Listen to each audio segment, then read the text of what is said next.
Welcome to The Explainer. Grab a seat because today we are embarking on a seriously fascinating cultural journey. We're heading over to the lush, rain-soaked landscapes of Northeast India to uncover the story of a product that is part survival tool, part medicine, and entirely a work of ancient culinary alchemy. We're talking about a preserved dish called Bodo Narzi. So get comfortable and let's explore the rich heritage behind this remarkable creation. To really wrap our heads around Narzi, we've got to understand the mindset of the people who created it. Take this quote from author Binoy Kumar Brahma. "If you store food, you won't have to beg food." Right? It's a profound piece of ancestral wisdom. It instantly establishes this feeling of cultural warmth, but it also points to a pretty harsh historical reality, the absolute necessity of storing food just to survive when nature turns against you. Part 1. Taste of the Brahmaputra, a sensory journey. Before we get into all the history and science, let's just awaken our senses for a second. Imagine holding these dried leaves in your hands. They're coarse, kind of crinkly, and totally sun-baked. But when they are transformed into narzi, they become this incredibly thick, dark, rich gravy. If you were standing in a Bodo kitchen right now, you would smell something earthy, deeply herbaceous, and entirely unique to the Brahmaputra Valley. And the taste? Well, it delivers this uniquely satisfying bitter bite. It's not a gentle flavor. Actually, scratch that. It's a robust, commanding, ethnic flavor that you really can't ignore. You can enjoy it as a simple, grounding vegetarian dish, or, as is super popular, it can be cooked alongside pork or freshwater fish. That way, the rich meat perfectly balances out that beautiful, sharp bitterness. Moving on to Section 2, Surviving the Monsoon Rains. Now, a dish this robust wasn't just whipped up for culinary pleasure. It was born out of pure, absolute survival. To understand why, we have to look at the Bodoland Territorial Region, or BTR, located in northwest Assam. It's this stunning, incredibly biodiverse area, but it experiences punishingly heavy monsoon rains. Floods are a historical reality here. So when the waters rose and fresh food became scarce, the Bodo people needed sustenance that could survive months of total isolation.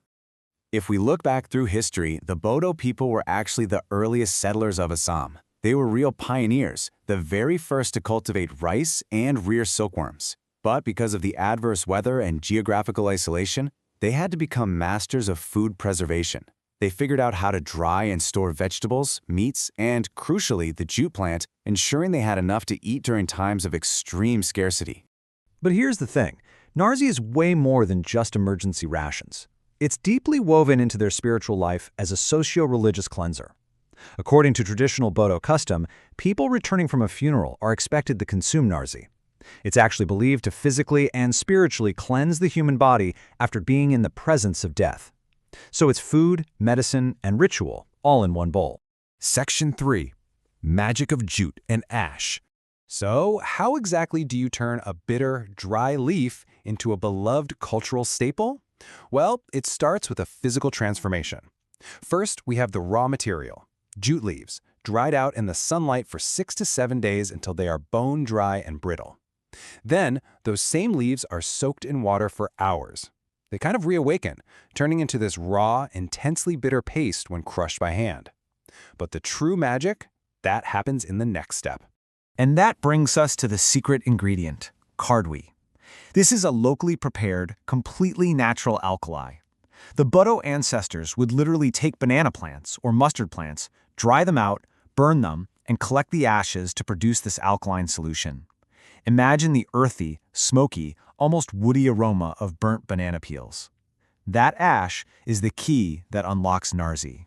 Let's break down this ancient alchemy into 4 steps. First, the 6 to 7 days sun drying. Second, soaking and hand crushing the leaves. Third, and this is where the cardwi comes in, the mixture is boiled and the alkali is added. That cardwi performs a total culinary miracle. It enhances the dark color, dramatically cuts down the harsh bitterness, and minimizes the cooking time. Finally, it's continuously stirred with a traditional wooden blender until it forms that thick, rich paste. All right, Section 4, Medicine in a Bowl. You know what absolutely fascinates me? It's how the Bodo ancestors figured out the nutritional science of this dish centuries before we had modern laboratories. Just compare the raw jute leaves to the cooked ones. A single cup jumps from 10 calories up to 32, but look at the vitamins and minerals. By processing and cooking the leaves, the nutritional availability simply skyrockets. The ancestors knew cooking it made them stronger, and modern science proves exactly why. Just look at this massive jump in essential minerals once it's cooked. Calcium shoots up from 4% to 14% of your daily value. Magnesium leaps from 4% to 13%. These are the literal building blocks essential for maintaining strong bone and teeth health, and it's all coming from a humble, dried leaf. And the health benefits, honestly, do not stop there. Jute leaves are incredibly medicinal. They are a phenomenally rich source of omega-3 fatty acids. They contain active forms called EPA and DHA, which are amazing for your digestive system. They're also loaded with lycopene, a really powerful antioxidant that protects human cells against oxidative damage. Plus, they pack a massive punch of vitamin D and vitamin K. It is quite literally a versatile immunity booster right in your bowl. Which brings us to Section 5, Protecting a Cultural Legacy. When you have a dish this historically and nutritionally significant, it is absolutely vital that it doesn't get lost to time or cheap commercial imitations, right? For centuries, Narzi was this local ancestral secret, a survival food preserved in polybags, deeply tied to those socio-religious customs we talked about. But today, it is officially transitioned to the global stage. It's formally recognized and protected with a geographical indication, or GI tag, specifically under Class 29 for preserved foods. It is finally acknowledged as a totally unique piece of human heritage. To make sure the Nazi of tomorrow tastes exactly like the Nazi of the past, there are some really strict protections in place. The Association of Traditional Food Products and the Bodo GI Board have established an internal watchdog mechanism. They've brought together local farmers, environmentalists, and GI experts to carefully monitor production. They are fiercely guarding the original physical and chemical characteristics of this dish, so its authenticity remains completely untainted. All of this leaves us with one final lingering thought. We've explored the geography, the survivalist history, the alchemy of the ashes, and the incredible nutritional science behind this dish. It's a true testament to human resilience and ingenuity. So, I just have to ask you, knowing the incredible story woven into every single bite, will you seek out the bitter, beautiful taste of Bodo's history? Thank you so much for joining me on this explainer. Keep exploring, and I'll catch you next time.